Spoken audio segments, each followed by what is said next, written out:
Why do gamers keep saying, just give me Skyrim? Maybe you've heard this before, whether it's hoping that Starfield is simply Skyrim in space, or wanting the next Call of Duty to just match what came before, or to being okay with GTA 6 just being an upgraded version of GTA 5. This means more than you might think, and it points to a deeper sickness in video games. And so that begs the question, what exactly is going on here? And I think that a lot of video game series have this phenomena. So you see this with the Elder Scrolls, where the Elder Scrolls 6, a lot of people just kind of want a Skyrim 2.0. Or with Starfield, they just wanted a Skyrim or Oblivion in space. I think also with GTA 6, you see a lot of people that just kind of want an upgraded version of GTA 5 or a proxy for Red Dead Redemption 2. You see this with Battlefield 6, with just kind of wanting to go back to Battlefield 3 or 4. You also see this with Call of Duty, just hoping that it's on the same quality as previous entries in the series, or even to indie games. And so, what is causing this? I mean, I think there's a couple of factors, and I think that some of them actually might surprise you. And I think the first thing is that there's this deterioration in video game quality across the board. And I think that this is mostly concentrated within AAA gaming.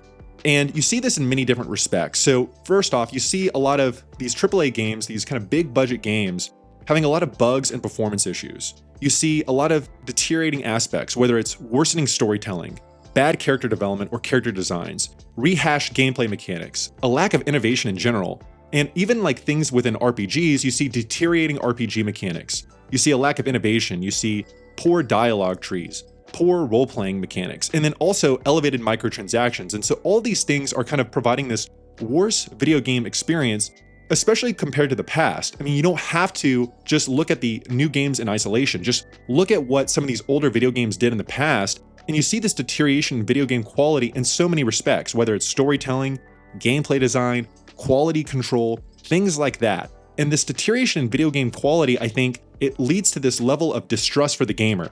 They look at this and they go, well, so many games are releasing in such a bad state with so many bugs, performance issues, missing features, or they have a feature and they sell it back to you.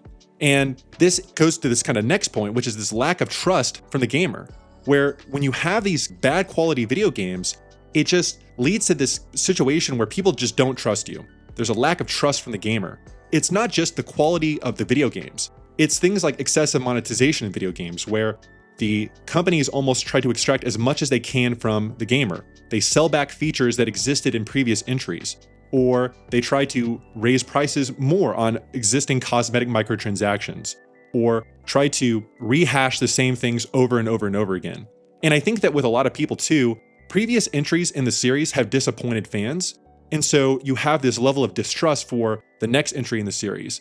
And it's almost like this restaurant analogy, where basically if you go to a restaurant and you have a great experience, that's fine. But that one bad experience, it really sticks with you and it makes you cautious to want to go back to that restaurant. And I think that in a lot of ways, you see the same thing happening with games, where people have this experience with the game, it's great, but then there's these iterations in the series that do poorly. And people are very distrustful of the next game in the series because of the poor quality from that video game. But you also see this kind of bleed into other video games and other series. So when you have so many AAA game releases release in such a bad state, release in such a poor state from bugs, from optimization, from a lack of quality, people distrust new game releases in general, even if it's not connected to that video game series or whatever it is. And I think it leads to this lack of trust from gamers.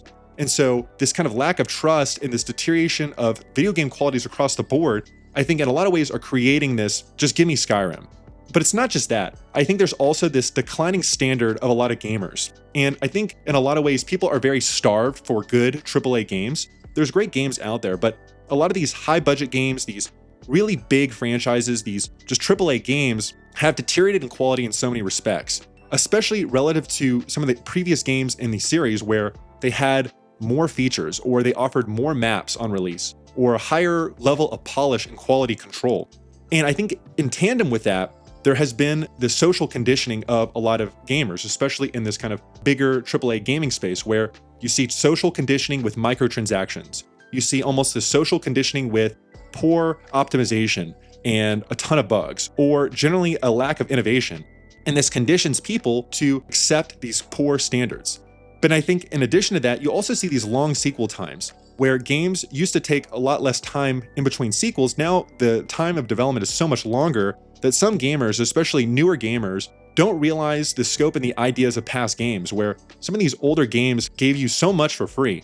They had so much more polish and quality control, and not every single one of them, but a lot of them did. And so a lot of people don't necessarily have the context for previous games in the series and the polish and the value that they provided to the customer. They don't realize some of the features that existed that now are being sold back to you in the modern iteration, or it's a worse version of that previous entry. And so this declining standard affects this as well. But then in addition to that, there's this technology component and this other component. So in the past, there was this hardware limitation that I think made creators be more creative, whether it's the music, the character design, gameplay mechanics, to performance. And when you had these limitations and these hardware limitations, you had to be a lot more creative. I think you also see this a lot with the music, where people had to be creative given the limitations with sound design in the past, or with character designs, or with performance and optimization, because there wasn't these easy ways to upgrade or update the video game.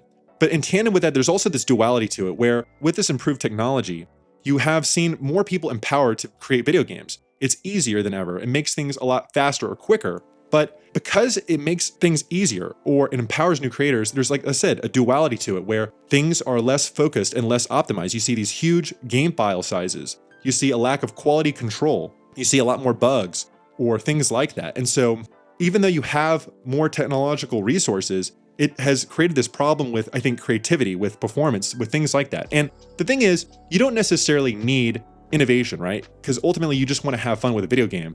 So you might say, oh, well, who cares about innovation with these video games? I just want to have a fun video game. Well, what if you applied that same reasoning to when games were just 2D only?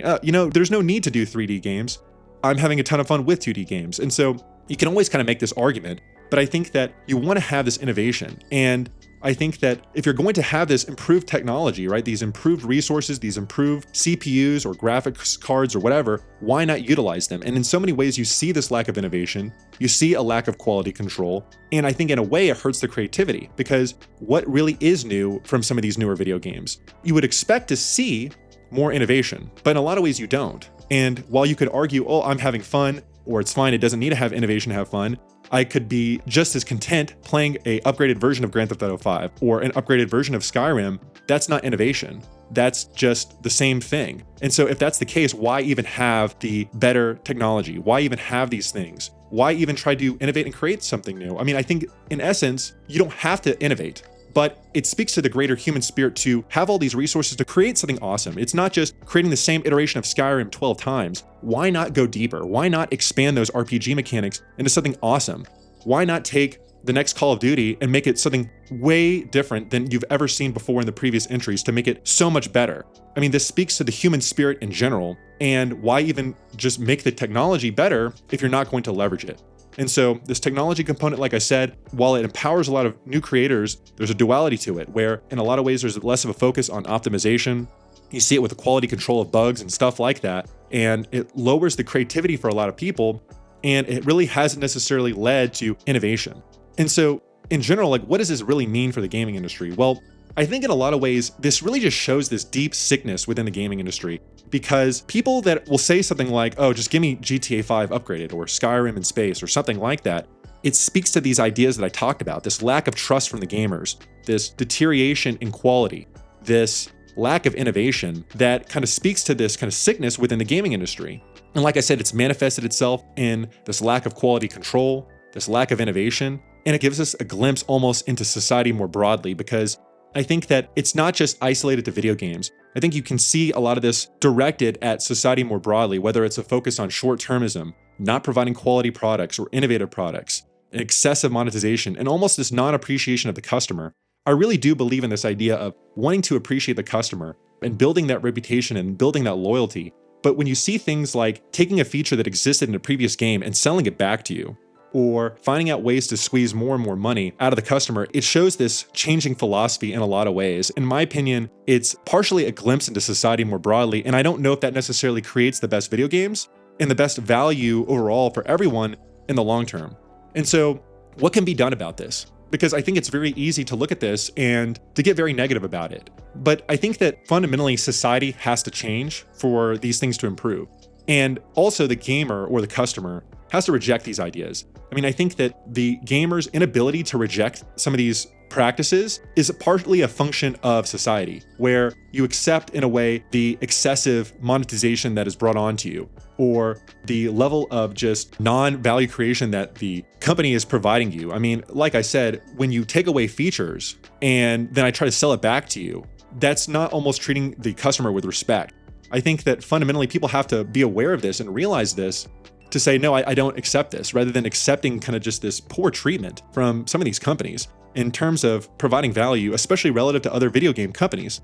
And so this is a tough thing to do, obviously, with society fundamentally changing, but I think it all starts with every single individual person, right? Having this focus on saying, well, I can't necessarily affect everything.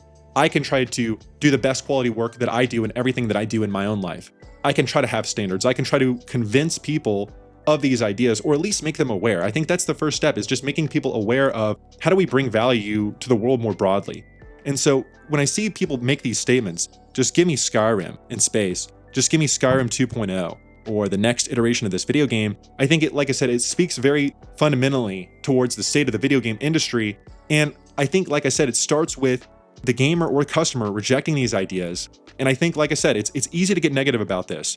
It seems like a big task, but to me, I think that everything can change, everything can improve. But the first step is awareness of what exactly are causing some of the issues that maybe are affecting the video game industry. And with this awareness, make things better in society and in gaming more broadly.